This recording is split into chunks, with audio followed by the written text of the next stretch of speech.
Muy buenos días a todos los amigos de Hoja de Ruta, bienvenidos a una nueva edición del programa Otras Voces. Hoy contamos con la presencia del doctor Ricardo Hidalgo, rector de la Universidad UTE, con quien vamos a conversar sobre esta crisis sanitaria que estamos viviendo y que ha dado un montón de sorpresas, digamos así, declaraciones antojadizas, declaraciones de muchos profesionales en otros temas que no son apegados a la realidad de lo que es una crisis sanitaria. Entonces, como estamos llenos de eso, queríamos recurrir a la academia para que nos ayuden con efectivamente qué es lo que estamos viviendo, qué es esta famosa, este concepto de aplanar la curva. Y también ayer nos sorprendió mucho las declaraciones de la alcaldesa de Guayaquil al decir que se quiere llegar a una inmunidad de rebaño. Muy buenos días, doctor Hidalgo, bienvenido a Hoja de Ruta.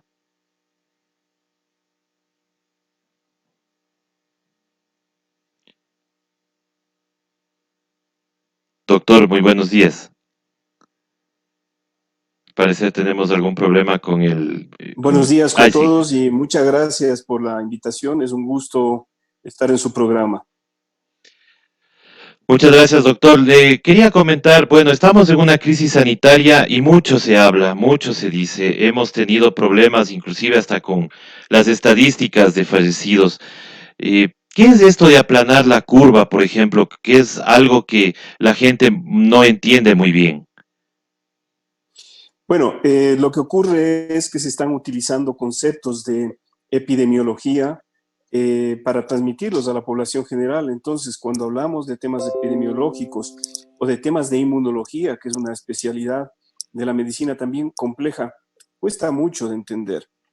Para que nos entendamos de una manera así muy sencilla, una enfermedad, cualquier tipo de enfermedad, sea esta infecciosa, por ejemplo, la que nos está afectando en este momento, tiene un intervalo de crecimiento hasta que se provoque una inmunidad total o relativa en un grupo poblacional determinado.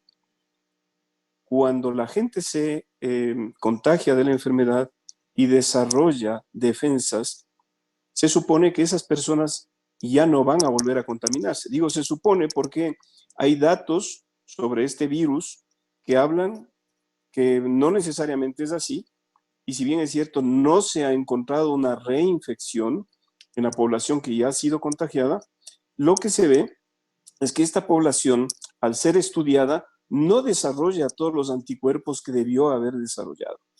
Entonces, volviendo al principio, tenemos un brote de una enfermedad. Esta enfermedad es una enfermedad muy contagiosa y esperamos a que un porcentaje de la población se contamine y después va bajando esta especie de contaminación que es como una curva. Va ascendiendo el número de personas que van contaminándose, llega al máximo y luego cae. Ahora bien, ¿qué es lo que ocurre? Para aplanar esta curva, es decir, para disminuir el ascenso que puede ser peligroso y que puede llegar a colapsar los sistemas de salud, se requieren de tres acciones básicas que han demostrado su efectividad. En primer lugar, el aislamiento físico, no es un aislamiento social como se dice por ahí, ni distanciamiento social, porque estamos todo el día conectados a través de medios digitales, por lo Gracias. tanto, socialmente no nos hemos aislado, lo que estamos es aislados físicamente, el aislamiento físico para evitar la contaminación. En segundo lugar, la realización de pruebas masivas para detectar a las personas que estando contaminadas no tienen síntomas y por lo tanto no saben que están enfermas y están contaminando a sus familiares y al entorno, o cuando salen a hacer compras al banco, a hacer sus gestiones, también están contaminando. Y en tercer lugar, mantener expedito un sistema de salud para tratar a los pacientes más complicados. Entonces, primero, aislamiento físico. Segundo, pruebas, muchas pruebas para detectar a los asintomáticos. Y en tercer lugar, mantener una infraestructura mínima para garantizar el acceso a los pacientes más graves. Eso es lo que se debió hacer. Lastimosamente, empezamos tarde y mal, y finalmente, hasta la actualidad, no podemos implementar un sistema de diagnóstico precoz y oportuno para hacer un aislamiento selectivo de las personas asintomáticas que están contaminando a la población. Y finalmente, ¿qué podemos decir de nuestro frágil sistema de salud que durante estos últimos años se ha visto una disminución en el presupuesto, una disminución en las inversiones? No existe un sistema de vigilancia epidemiológica en el país, a pesar de que este país está siempre en situaciones complicadas, con enfermedades infecciosas que dependen de las estaciones, y estamos hablando de la malaria, del Zika, de la chikungunya y de otras enfermedades infecciosas. Entonces, estamos viviendo en este momento el resultado de una falta de previsión, porque se sabía. Estamos viviendo el resultado de una falta de organización, y finalmente algo que es imperdonable: estamos viviendo una época de manipulación de las estadísticas para intentar, no sé si tranquilizar a la gente, pero es imperdonable, porque a pesar de que hay un montón de gente que dice que la curva está aplanando, vemos cómo todos los días el número de contagios se mantiene. El día de ayer, un periódico de la localidad se hacía eco de que hay 4 tipos de cifras, 4 maneras de interpretar. Lo único que sabemos es que hay más de 10.000 muertos en Guayaquil, a pesar de que nos digan que los muertos no han pasado los 1.000. Entonces, se ha manejado de una forma bastante imprudente la crisis. Y finalmente, lo que dice la alcaldesa de Guayaquil creo que es parte también del imaginario popular. Es decir, la señora ha tenido una actuación bastante deplorable, y lo que está haciendo es desviando la atención sobre un tema que hasta la actualidad es imposible que se dé. Es decir, pensar que las autoridades de salud, ojo, que el ministro se ha hecho cargo hace un mes, el ministro, por más bueno que sea y por más títulos que tenga, no va a poder controlar una crisis que viene siendo el resultado de la desidia y del descuido desde hace algunos años. Y entonces es impensable que las autoridades de salud del Ministerio de Salud estén pensando en dejar a la gente que se contamine para que se alcance el 60 o el 80% de los contagiados, porque moriría mucha gente. Claro. Entonces, esa es otra intervención triste, digamos, de una política muy conocida, que debería mantener más bien una actitud conciliadora, de colaboración, de evitar el enfrentamiento y de evitar que renazca ese regionalismo que tanto daño nos ha hecho el país. Así es, doctor. Pero claro, no es solamente la alcaldesa de Guayaquil. Recordemos que ya también al inicio de esta crisis, el señor vicepresidente, en un audio se le escuchó que decía que nos vamos a infectar todos. O sea, ahí ya se creó el pánico de que el 70% debía y íbamos a convivir con este virus. Obviamente no son los conceptos reales, pero ya la gente ha escuchado estas cosas, entonces por lo general se guían de estos conceptos. Ahora, ¿qué debería hacer la población, doctor, en esta crisis? Primero, obviamente, tranquilizarnos, ¿no? Pero, y exigir las cifras reales. Pero, ¿qué más podríamos hacer para la tranquilidad de la gente en sus casas? A ver, este es un tema que ha cogido de sorpresa a todo el mundo. Lo que se debe hacer, a pesar de que no existe o no ha existido la suficiente comunicación para que la gente del pueblo entienda, primero, lo que es un virus; segundo, los peligros de la contaminación. No ha habido una educación suficiente a la población general. No tenemos más remedio que seguir en el confinamiento. Si nosotros salimos a la calle, lo que vamos a provocar es un contagio masivo que va a terminar en un desastre. Ya vimos lo que pasó en Guayaquil. Esto se puede reproducir en cada una de las ciudades y de las poblaciones del país. Sabemos que la capacidad de respuesta, la capacidad instalada del Ministerio de Salud no da para más. Hay más de 80 médicos guayaquileños que han fallecido. Se les mandó a la guerra a los médicos sin el equipamiento adecuado. Y se dice que ya todos los hospitales están con el equipamiento. Pues el día de hoy he leído que ayer nomás hubo una protesta en Machala. Ajá, Y así. recordar que la provincia del Oro es una de las de más alta incidencia. Por lo tanto, no es cierto que todos los hospitales tienen o cuentan con el equipamiento adecuado. Yo pienso que el manejo de esta crisis y sobre todo cómo se ha enviado al personal de salud y cómo se ha tratado al personal de salud en este país es una vergüenza nacional. La población tiene que entender que no existe más remedio que quedarse en casa. Es fácil decirlo, yo lo entiendo. No es lo mismo quedarse en casa una familia de clase media que una familia que vive en el sur de Guayaquil, que tienen que estar encerrados entre cuatro paredes, compartiendo la pobreza, el calor y el hambre, media docena de personas. Así Es muy es. complicado, pero entonces aquí viene el papel del Estado. El Estado, ya no solo el gobierno, sino el Estado ecuatoriano, que trasciende al gobierno, porque el gobierno es de turno, Ujú. tiene que responsabilizarse de la protección de los más vulnerables, de la gente de escasos recursos económicos. Y yo me pregunto, ese kit que sale en las fotos con tanta propaganda, ¿para cuántas personas es? ¿Qué tipo de alimentos estamos distribuyendo? ¿Cuánto tiempo va a durar ese kit? Entonces, estamos viviendo un estado de propaganda también que no se compadece con la realidad de la pobreza y de la marginalidad en la que vive nuestra población. Es muy fácil echar la culpa a la indisciplina, Claro. pero la pobreza, la marginalidad, el hambre, la falta de agua potable, ¿cómo les exigimos que se laven las manos si no tienen agua?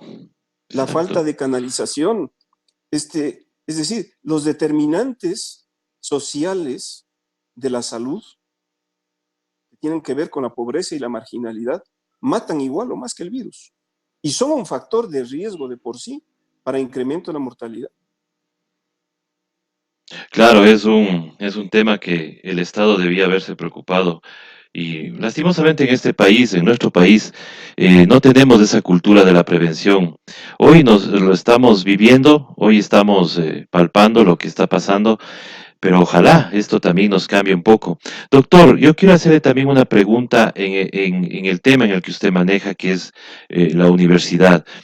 Esta crisis obviamente va a afectar a las universidades en el tema de nuevas matrículas, porque mucha gente no estará convencida todavía de la educación virtual. Eh, ¿Qué hay de novedades en su universidad o en las universidades, doctor? Bueno, esta crisis nos va a obligar a cambiar en todos los sentidos. Para la educación es un gran reto. En el plazo de un mes hemos debido migrar de la educación presencial a la educación online, Ujú, hacer grandes inversiones en plataformas, en software, también en la contratación de aplicaciones, pago de licencias, compra de todo lo que significa biblioteca virtual. Hemos debido capacitar a los docentes, a los ujú. estudiantes, dotar de tablets con digamos, un paquete de datos para la población estudiantil más necesitada, porque nosotros tenemos estudiantes en el quintil 1 y 2 de la pobreza. Eso significa que alrededor de 900 estudiantes se han beneficiado de este tipo de becas. No hemos elevado los aranceles. Hemos dado facilidades de pago y seguimos dando facilidades de pago. Vamos a tener que lidiar con una disminución de la matrícula todas las universidades a nivel nacional. Por supuesto, la UT es una universidad privada sin fines de lucro que tiene una asignación del Estado para becas. Y en ese sentido estamos ampliando el número de becas de ayuda económica a los estudiantes. Lo importante es que los chicos no suspendan sus actividades académicas. Y bueno, existe una gran incertidumbre sobre lo que va a pasar. A pesar de que nos dicen que la curva está aplanando, eso lo veremos. Yo pienso que hasta finales de mayo o principios de junio no podremos mantener o volver a la actividad presencial. Pero la vuelta tiene que ser una vuelta escalonada, tiene que ser una vuelta midiendo cómo vamos a manejar la crisis.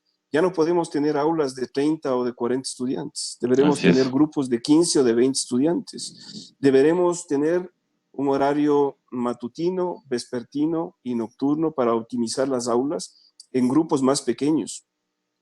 Tenemos un gran compromiso con la comunidad universitaria, con docentes, empleados y trabajadores. El tema económico es muy complejo. Tendremos que ver la manera para sobrevivir a esta crisis y a una disminución de la demanda. Pero también tendremos que empezar a pensar que el distanciamiento físico va a ser importante en las aulas, en los talleres, en los laboratorios, en las bibliotecas, en el transporte. No podemos tener a todos los chicos juntos como antes. Por lo tanto, es la época de la innovación, del cambio, de las adaptaciones.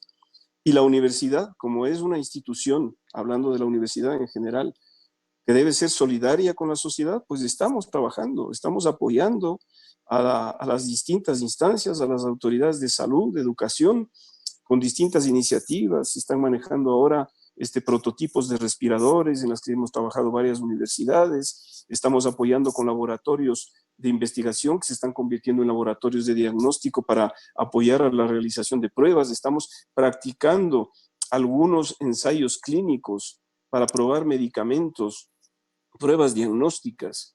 Hemos debido enviar a los internos rotativos, que son estudiantes de último año de Ujú. medicina, a hacer el triaje en el 171. La UTE ha puesto a las órdenes de las autoridades de salud su coliseo para montar un hospital de campaña, y el día de hoy hemos tenido la supervisión de funcionarios de la CNCI para habilitar un centro que nos va a permitir ser un refugio para las víctimas de violencia de género, que es otro tema que ha surgido en estos días y para lo cual no estábamos preparados. Es Claro. decir, estamos respondiendo, pienso yo, de una manera proactiva a los retos que nos está planteando esta pandemia, y el mensaje que damos es un mensaje de solidaridad, es un mensaje que de alguna manera invita a las autoridades a tomar iniciativas de una manera responsable, a evitar la manipulación de datos para maquillar unas cifras. Las realidades no se esconden. Al final, siempre sabemos qué es lo que ocurrió y sabremos quiénes son los responsables, porque por supuesto que no es el momento, pero en su momento habrá que rendir cuentas de qué es lo que hicieron las autoridades con el manejo de esta triste pandemia. Así es, doctor, exactamente. Me quedo con la última parte. Nosotros, obviamente, no es el momento, pero sí se tendrá que pedir cuentas de cómo se manejó esta crisis sanitaria. Queremos agradecerle por haber aceptado esta entrevista. Es muy importante tener los conceptos desde la academia, desde la universidad, que es la base justamente de todo este aprendizaje, y hay que recurrir a la ciencia antes que a cualquier opinión antojadiza de ciertos actores que están en la política. Muchísimas gracias nuevamente, doctor. Su mensaje final. A ustedes muchas gracias, un llamado a la calma a la población, a la solidaridad, a la unidad. No es el momento de regionalismos, no es el momento de sacar una serie de argumentos que nos desunen en lugar de unirnos. Pensemos que somos un país pequeño, que tenemos que rearmarnos, tendremos que enfrentar probablemente una de las crisis multidimensionales más complejas, no solo de salud, económica, social, política, y la única manera como lo haremos es juntos. Un llamado a los empresarios, a los banqueros, a aquellos grupos que han tenido ingresos por más de $1 millón el año anterior, son 800 empresas. Esas empresas son las que ahora tienen que arrimar el hombro. No podemos pensar que la población general va a ser la que va a pagar esta crisis. la población no está en condiciones de hacerlo. El pueblo no puede ser el responsable del mal manejo de los dineros públicos. No es el momento de seguir las recetas del Fondo Monetario Internacional y tampoco es el momento de pagar las deudas. Ujú. Tenemos que cuidar a esos millones de ecuatorianos que viven en la pobreza. Así es, doctor. Muchísimas gracias. Compartimos totalmente su último mensaje. Estamos de acuerdo en que la prioridad es el pueblo ecuatoriano y no el pagar deudas. Nosotros queremos agradecerle al doctor Ricardo Hidalgo, queremos agradecer también a las personas que se han conectado con nosotros en Hoja de Ruta. Nosotros continuaremos con más entrevistas durante el día acá en Otras Voces. Muchísimas gracias y hasta pronto. Muchas gracias. Gracias, doctor.